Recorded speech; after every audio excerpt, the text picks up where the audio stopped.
Good morning. It is May 15th, Friday, and I decided to start doing Oracle card readings on video. I've had a lot of people ask me if I would talk specifically about how I work with decks and just some of the real basics for those of you who have never worked with an Oracle card deck. And so what I'm going to do is learn a new deck. Actually, it's an old deck. And it's a deck that I am very fond of. It's the deck that I first got started with. It is called The Enchanted Map. And of course, it's by Colette Baron-Reid. That is the cover. And there is an associated book, which I don't have handy at the moment, that goes with it. And the book really changed my world when I found this book, which literally hit me on the head.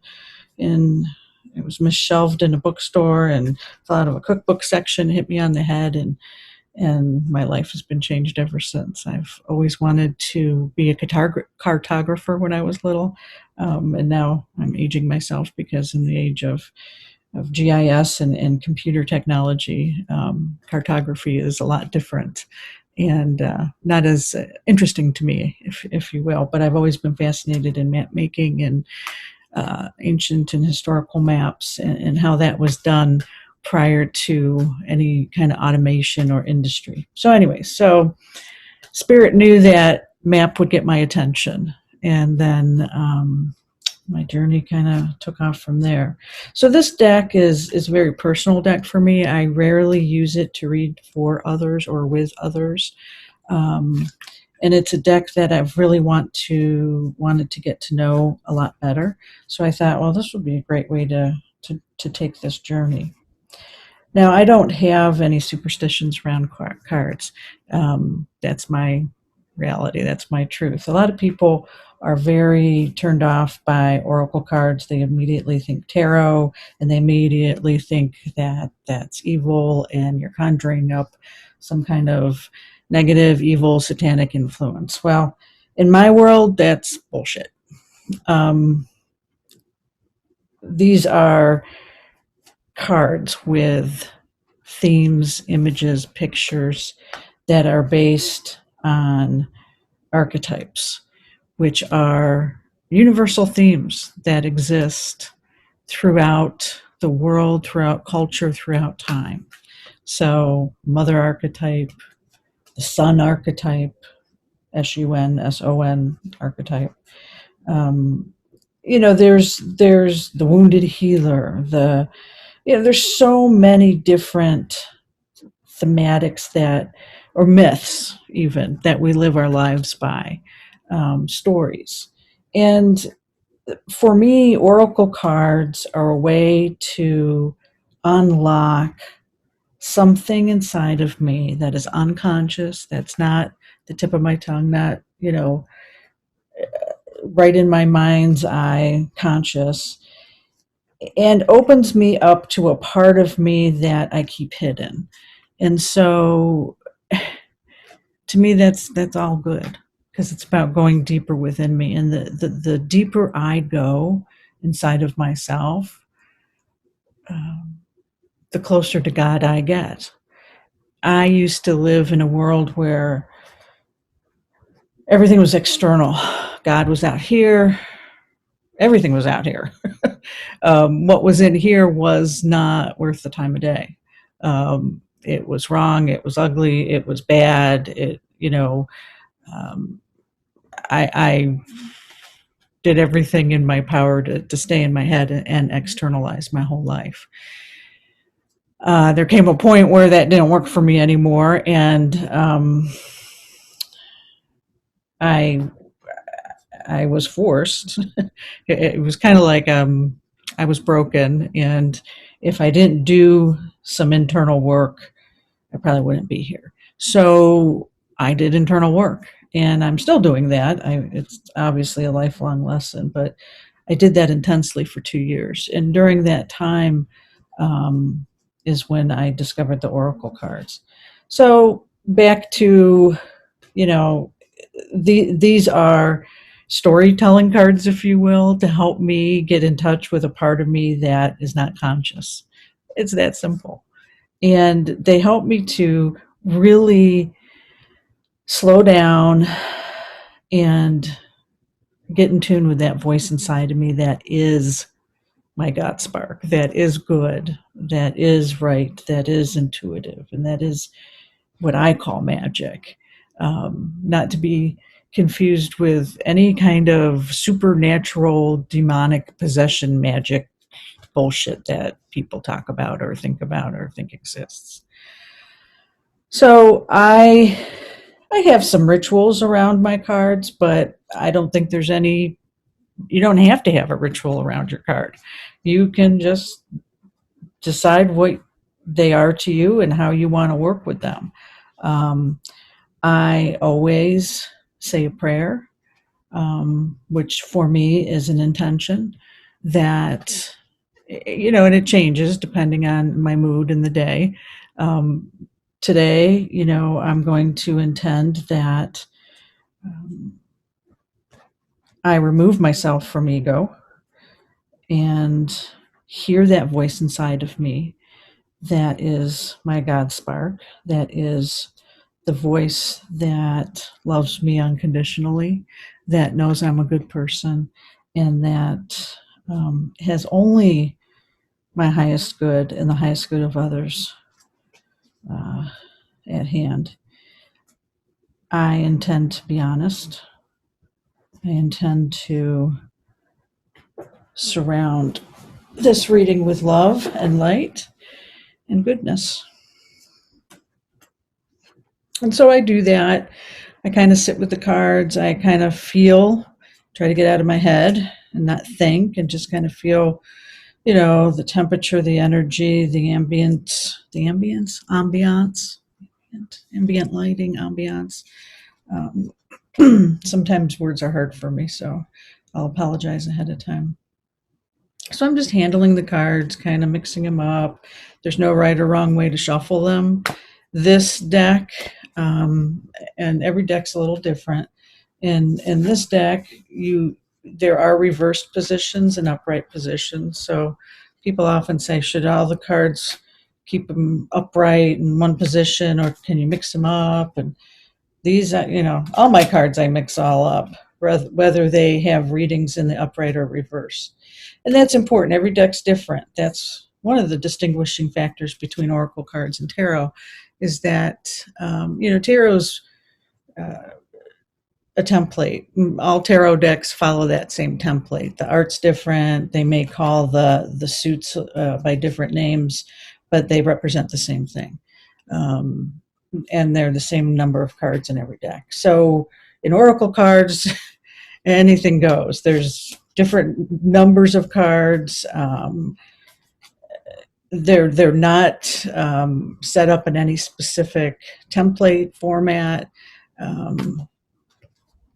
So you have to really, for me, it's important to understand who made the cards and what their intention was. And I've studied extensively with Colette Baron-Reid. I've had the pleasure of meeting her a couple of times and have been on live calls with her. She's personally read me. So I am a graduate of her school. And so I feel like, as much as I can, I know her intention in terms of why she creates these decks, how she creates them, her process in creating them. And it is of the highest good and integrity. I have no doubt about that. And while I'm thinking about it, a little tangent here, I want to shout out her artist, who is just fucking amazing. I do swear, so if that's offensive, I'm warning you now. Most, if not all of her decks now are done. The artwork is done by Jenna, and Jenna, if you ever see this, I apologize if I mispronounce your name, Della Grataglia. I'm trying to get that to roll off my tongue. She is one of the most incredible artists I've ever come across. And her artwork is just incredible, and it really works with Colette's visions and how she sets these decks up. So Jenna, shout out to you. Okay, so I'm just kind of feeling into it, and I take deep breaths. I don't do any, like, again, anything specific in terms of 3 deep breaths, hold it this long, that long. I just feel into it, try to clear myself as much as possible from any thoughts or lingering energies. Regardless of the question I ask, the cards will pick up your most dominant energy. So today I'm just going to start real simple, and I'm going to ask, and I'll talk more about asking questions, but with Colette's Oracle card decks, you don't ask specific yes or no questions. You need to ask as specifically, give as much detail as possible if you have a specific issue you want information about. However, today I'm just going to ask Spirit, Divine Spirit, the universe, what message do I need for the next 24 hours to stay in alignment with my highest good and my highest purpose? And I have in my mind a knowing of how I'm going to pull the card. And I know you can't see the card, so maybe next time I'll set this up so that you can see how I pull it. But at least, people say, should I flip it this way? Should I flip it that way? And it really doesn't matter as long as you this is going to sound odd, but kind of let the cards know ahead of time how you're going to do it. And I always flip a certain way. And so my decks typically know that I'm going to flip it that way. All right. All right. So I pulled a card, Talisman, and I pulled it in the reverse position. And so that's a good place to talk about what that means in this particular deck with Colette. Reverse is not bad, and some people have a negative connotation to reverse cards. And I don't know tarot. I don't know how to read tarot, but I think that comes from somewhere in the history of the tarot cards in reverse, maybe had some kind of negative meaning associated with them. However, with Colette, it's a good thing to get them in reverse because it's extra love, extra protection. It's kind of like, okay, really pay attention here. You really pay attention all the time to all the cards you draw. But this one is, this is a sensitive area, so we're going to just give you a lot more love here. So I like that. I've never drawn this card, and the first thing I do when I work with these cards is I look at the picture, and the more I look at it, the more pops out to me. And I can tell you the first thing that really stood out for me was all the blue in the card.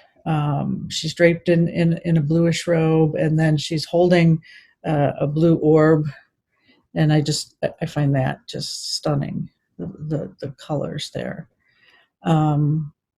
She's got her back to me. The other thing that I notice is there's a lot of symbols going on.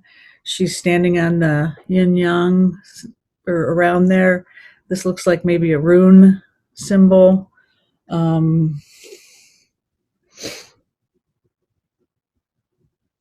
I noticed up here this little scroll work kind of just randomly on the horizon in the distance there. She's on a path, obviously. And then on her gown, flowing robe, there's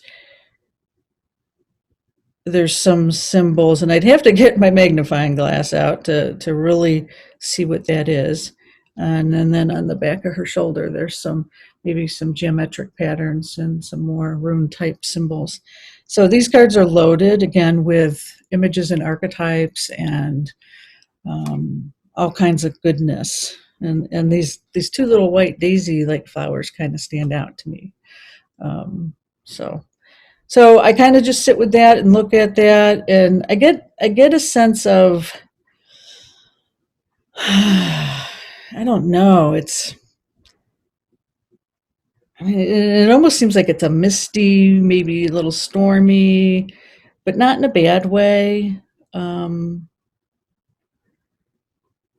there's this foggy energy, this, you know, and she's got a lot of talismans around her, and to me, a talisman is a symbolic representation of you, of like I wear a Merkaba and a Native American bear fetish. These are talismans. They hold my energy. Bear is west, is introspection. It's just something that's very important to me. I'm very drawn to bears. It's a totem animal for me, and Merkabas are a spiritual tool that I like to use, and I'm very open and learning and interested in sacred geometry right now. So these are two talismans that I wear. So they kind of hold my energy, represent a journey, I guess, if you will, and that's kind of what I see in this card. Some type of she's on a journey, clearly on the path, and she's got a lot of different symbols around her. So I'm curious to see what it says in the book. And I think at this point, that's what I'm going to do, is go ahead and read. Now, I'm going to start by reading just the reversed part of this. Sometimes if I don't resonate with the reversed reading, I will read the upright just to see if I can kind of get more of an understanding.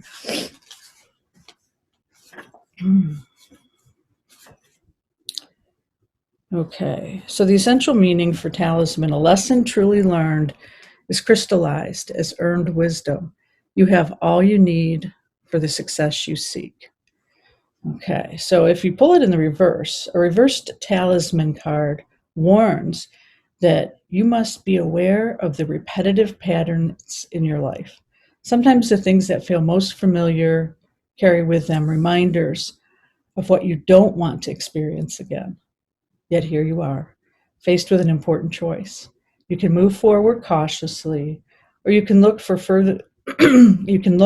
another path that will take you in a new direction. Consider this: if you've fallen down a hole a few times, why wouldn't you walk around it this time? If you know where the hole lies, treasure that wisdom. Although the universe is unlimited, every individual path has some limitations. Accepting that not all avenues are available to you at this time is a powerful realization. That said, you don't have to retrace your footsteps either. No matter what, you're on this path to gain greater wisdom, regardless of the choice you make. This is the time to ask others who have been here before for advice and assistance. Their wisdom will awaken your own.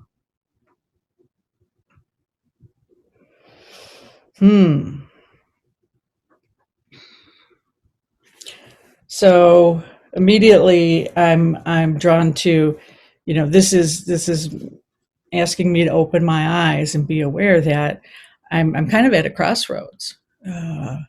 In one of her other decks, Wisdom of the Oracle, I think of the Fork in the Road card, where there's no wrong path. It just is the path you take. I don't believe it's right or wrong. It just is.